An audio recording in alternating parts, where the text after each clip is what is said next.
لیکن ان میں اور ابو جہل میں ایک بہت بڑا فرق تھا. دونوں بہت اسٹرانگ تھے, دونوں بہت جس کو کہیں گے کہ لیڈرشپ کوالٹیز رکھنے والے تھے. لیکن فرق بہت بڑا ایک یہ تھا کہ ابو جہل اسلام کی مخالفت اس لیے کرتا تھا کہ ہم اگر مان لیں گے کہ آپ صلی اللہ علیہ وسلم جو عبد مناف میں سے تھے, کہ اگر عبد مناف سے ہم ایک پیغمبر مان لیں گے تو بنو مخزوم کا کیا بنے گا. بنو عبد مناف تو ہم سے ہر چیز میں ہم ان کے ساتھ مقابلہ کرتے ہیں, تو اب ان کے پاس پیغمبری آ گئی تو ہمارے پاس کیا ہوا, پھر ہم تو پیچھے رہ جائیں گے ان سے. تو وہ تکبر اور وہ جو ایک ایروگینس تھی نا, یہ کہ میرا قبیلہ اور وہ کیسے پیچھے رہ جائے, اور اس کی وجہ سے وہ اسلام نہیں لاتا تھا اور اس کی وجہ سے اس کی مخالفت تھی. حضرت عمر رضی اللہ تعالیٰ عنہ کی یہ نہیں تھی. ان کی کیا تھی مسئلہ کہ آپ کو جیسے میں نے بتایا یہ امبیسڈر تھے, شعر و شاعری وہ بہت کرتے تھے, ان کو بہت سارے شعر یاد تھے. یہ جب امبیسڈر تھے تو جا کے کیا کرتے تھے, اپنے قبیلے کو ڈیفینڈ کرنا, اپنے قبیلے کی صفات بیان کرنا, اپنے قبیلے کو آگے آگے کرنا قریش کو. ان کو یہ ہو رہا تھا کہ ہماری سوسائٹی کے اندر یہ کیا ہو گیا, سب کٹ کے رہ گئے ہیں.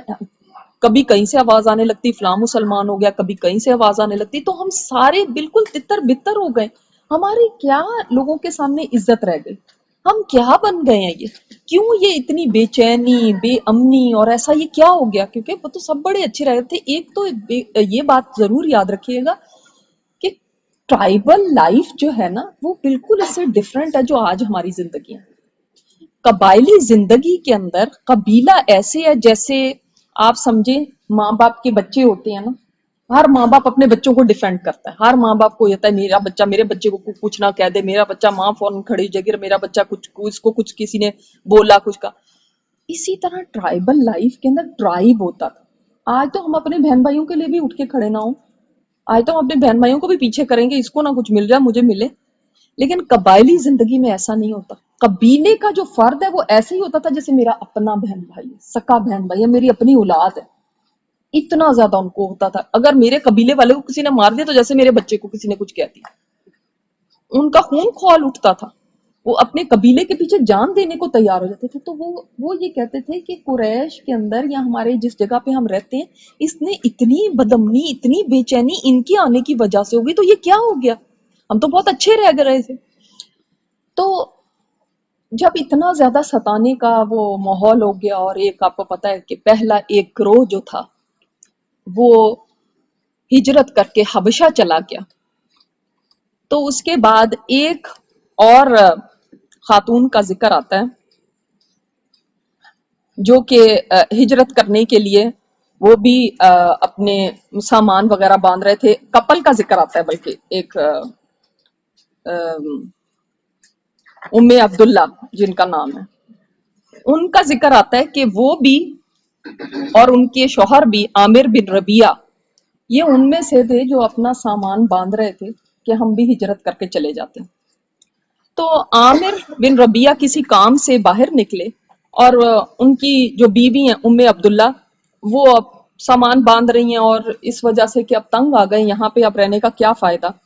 تو عمر پاس سے گزرے اور انہوں نے پوچھا کہ آپ لوگ کدھر کو جا رہے ہیں. تو وہ کہنے لگی کہ اب ہم کیا کریں, ہم یہاں پہ تو اللہ کی قسم ہم اللہ کی زمین میں کہیں اور نکل جائیں گے, یہاں تک کہ اللہ تعالیٰ ہمارے لیے کشادی کر دے. تم نے تو ہمیں تکلیف میں ڈال دی اور ہمارے پر ظلم کے پہاڑ ڈھا دیے. کہتی ہیں میری یہ بات سن کے ایسے لگا کہ عمر کا دل پگھل گیا کہ مطلب یہ کیا ہو گیا, اور آگے سے دعا دیتے ہیں ان کو کہ اللہ تعالیٰ تمہارا نگہبان ہو.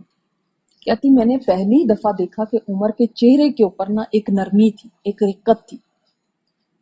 تو جب ان کے شوہر واپس آئے گھر تو انہوں نے ان کو بتایا کہ آج ایسے ایسے عمر آئے تھے, اور میں نے دیکھا ان کو جب بتایا کہ ہم جا رہے ہیں تو ان کے چہرے پہ ایسی ایک رقت سی طاری ہو گئی کہ یعنی جیسے بڑا دکھ ہونا انسان کو, اور ایک نرمی اور دعا بھی دے کے گئے. تو شوہر نے کہا کس کی بات کر رہی ہو, ابن خطاب کی؟ میں لگی ہاں انہی کی. شوہر نے کہا تم کیا سمجھتی وہ اسلام لے آئیں گے؟ میں لگی ہاں, لگ تو ایسے رہا تھا کہ مطلب اتنی نرمی آئی.